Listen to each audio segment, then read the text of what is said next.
Yo, tablet-tabletnya Huawei ini lagi akhir-akhir ini seru banget ya. Kemarin kita udah bahas si MatePad 11.5 yang 2025, si Daniel bahas. Sekarang ini naik kelasnya satu tingkat ke tablet terbarunya Huawei MatePad 12X 2026.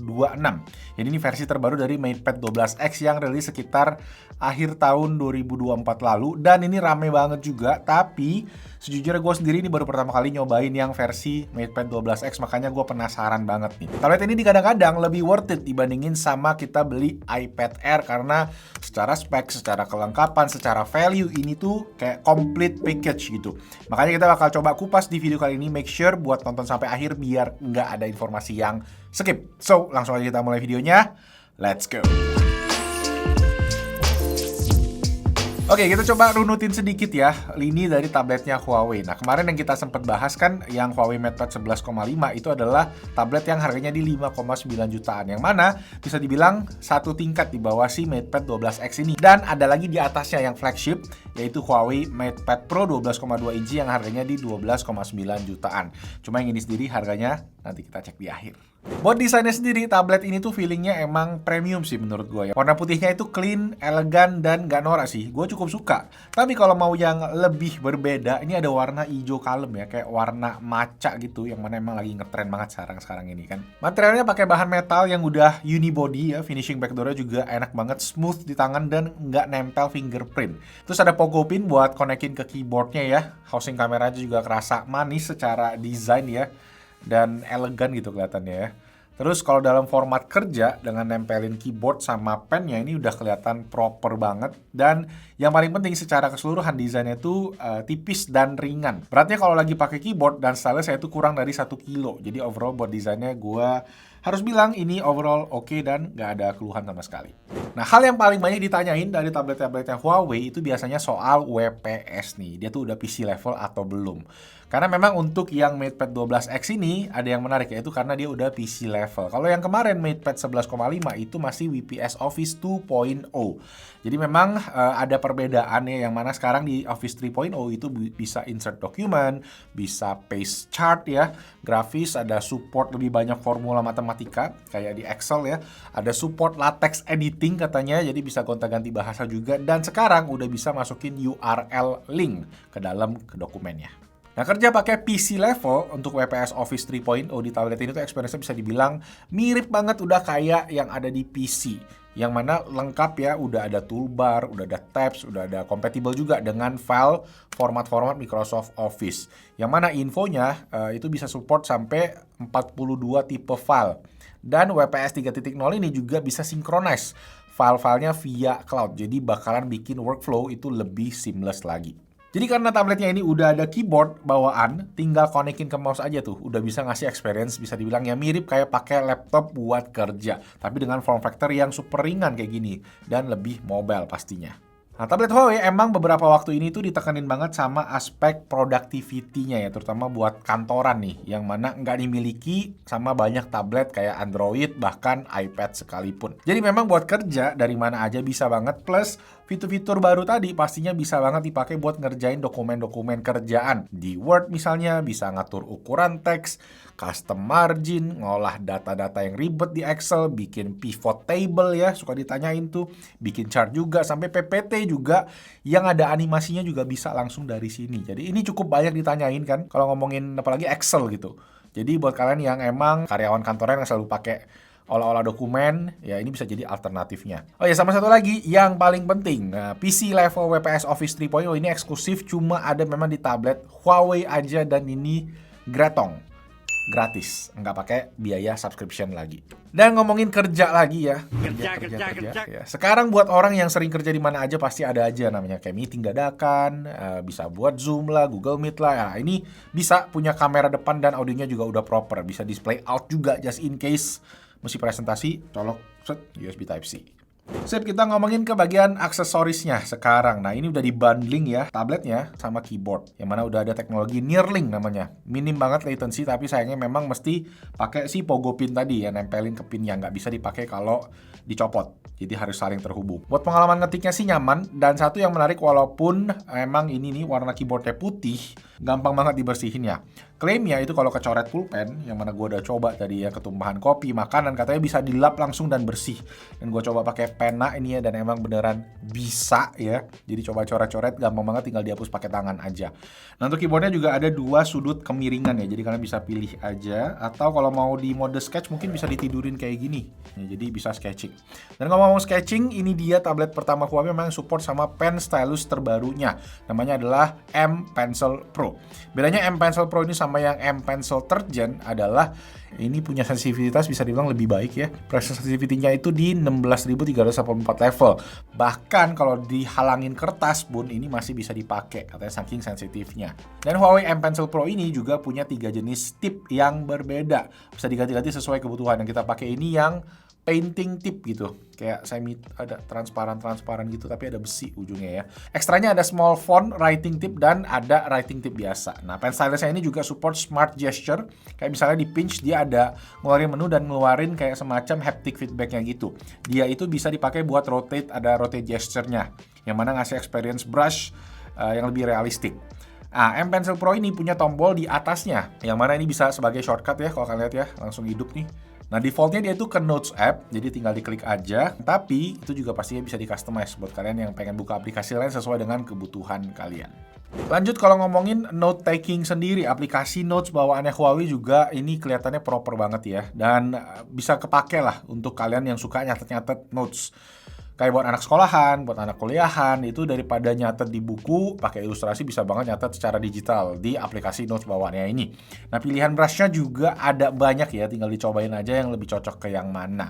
Favorit gue sih yang fountain pen, namanya ya, buat nulis. Dan pencil buat bikin sketsa ilustrasi gitu.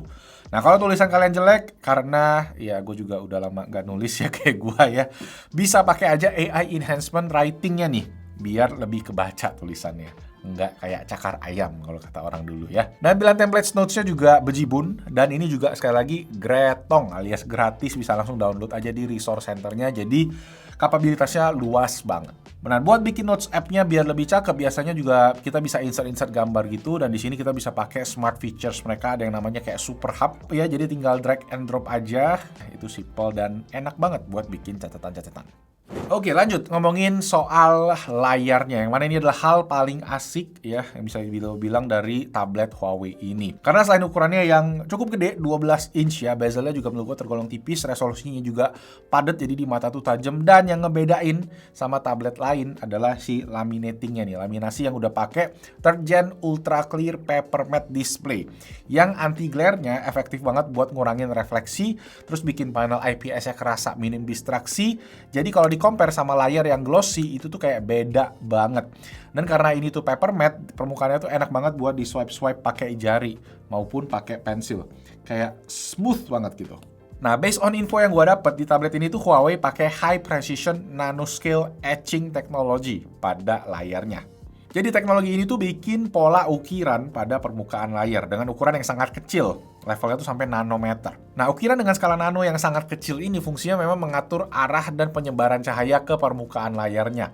Biasanya kalau layarnya matte itu tuh ngasih efek sparkle, ada kayak butiran-butiran halus kayak pas kena cahaya. Itu kayak agak sedikit kadang ngasih efek yang kayak kabur gitu ya. Kalau di layar ini sparkle-nya tuh berkurang sampai 50%, bikin tampilannya kayak jadi lebih clear. Dan overall quality layar ini menurut gua udah asik banget, dipakai lama juga enak, mata nggak capek.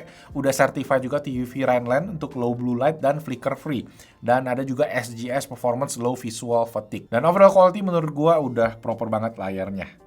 Nah, secara spek sendiri, peak brightness-nya itu di 1000 nits, jadi buat penggunaan outdoor maupun indoor sebenarnya masih aman-aman aja. Cuma yang menarik refresh rate-nya yang ngebut nih, di 144 Hz ya. Dan smooth animasinya jadi kerasa banget karena optimalisasi si Harmony OS ini juga oke banget ke bagian animasinya. Nah, satu yang pengen gue share adalah soal aplikasi gambar tadi, namanya si GoPaint, yang mana sekarang gue ada pakai di shortcut ya. Sebenarnya jujur gue nggak bisa gambar, tapi Anes itu bisa. Jadi pas dia nyobain ya, bisa dibilang langsung dia ngefans sama GoPaint-nya Huawei ini. Karena ini katanya proper banget untuk ukuran aplikasi yang standar bawaan dari brandnya sendiri, bawaan Huawei. UI-nya itu gampang banget dimengerti, universal, jadi proses adaptasi yang biasanya pakai aplikasi lain itu jadi lebih cepat di sini. Buat newbie pun juga tinggal ikutin tutorial di aplikasi GoPaint-nya. Aplikasi ini tuh fiturnya banyak ya, dari canvas yang bisa sampai resolusi 8K sampai ke animasi in artwork itu juga bisa.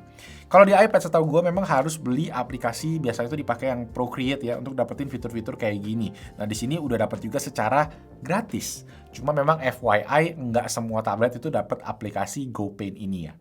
Oke, sekarang kita ngomongin bagian jeroannya. Tablet ini pakai chipset Kirin T92B namanya. RAM-nya 12GB dan storage 256GB dengan OS pakai Harmony OS 4.3 yang notabene ini masih Android base ya. Jadi bisa jalanin aplikasi-aplikasi Android juga. Buat yang masih penasaran sama software Huawei yang emang nggak bestian sama Google ya. Well, selama penggunaan gua buat nyari-nyari aplikasi ini mostly udah tersedia memang di app gallery-nya. Kalaupun yang nggak ada, itu memang kita ada pencetatan get ya sekarang di sini ya.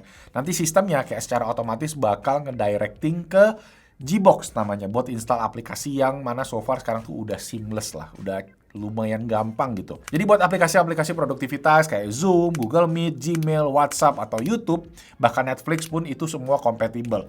Cuma memang mesti harus agak ya effort sedikit kali ya untuk bisa install semua di device-nya Huawei sekarang. Nah, gimana dengan skor benchmarknya? Chipset Kirin T92B sendiri, skor Antutunya itu yang versi 11 sekitar 1,2 jutaan. Nah, untuk skor memorinya sendiri kita tes pakai CPDT juga cukup tinggi ya, 1 GB per second write dan 2 GB per second read. 2 UFS 3.1 lah kelasnya. Cuma jujur memang device-device Huawei ini sebenarnya kerasa banget optimalisasi antara hardware sama software-nya ya. Pas gua pakai tuh kayak animasinya tuh pada smooth banget gitu ya. Terus dia juga secara responsivitas tuh cepet gitu, kayak mau buka apa-apa tuh nggak pernah kayak nge-lag gitu. Jadi overall experience kayak enak gitu dipakainya, nyaman. Nah kalau dipakai gaming nih, itu tabletnya masih capable. Sayangnya aplikasi FPS Counter yang biasa gua pakai nggak works ya. Dan setelah nyobain push rank di Mobile Legends ini aman, lancar, jaya. Nah, buat game yang lumayan grafik intensif ya kayak Genshin Impact itu juga lancar. Jadi kalau kalian pengen beli tablet ini alasannya buat kerja tapi pengen ada sedikit gaming-gaming pun masih bisa banget.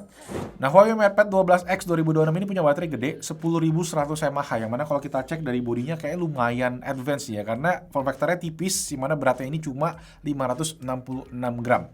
Nah, baterainya sendiri diklaim bisa tahan 14 jam untuk lokal video playback atau 12 jam buat browsing. Dan gua coba buat nonton Netflix nih ya.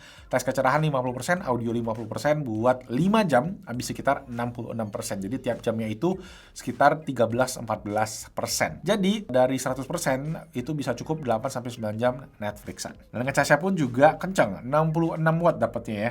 Dengan baterai sejumbo itu ternyata cuma perlu 85 menit buat ngisi ke 100% dari keadaan mati.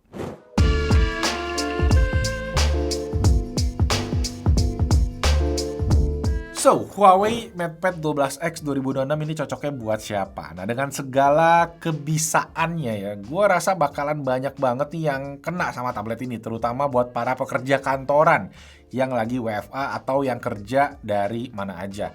Yang sehari-harinya mobile atau yang sengaja ngincer kemampuan PC level WPS Office 3.0 ya, yang mana males juga bawa laptop ya, sekarang cuma Huawei ini eksklusif gitu kan di tabletnya Huawei. Atau buat anak sekolahan, buat anak kuliahan yang banyak ngetik-ngetik ya tadi ya, aplikasi bawaannya juga oke kayak Notes tadi, GoPaint juga oke buat yang suka gambar, buat atau anak-anak yang pengen belajar sketching ya, belajar desain, ini bisa jadi opsi yang menarik. Dan buat yang pengen beli pun, buat entertainment juga ini sah-sah aja, gue juga pakai buat nonton YouTube itu enak, layarnya bagus, suara oke, dan buat gaming tadi juga udah approve.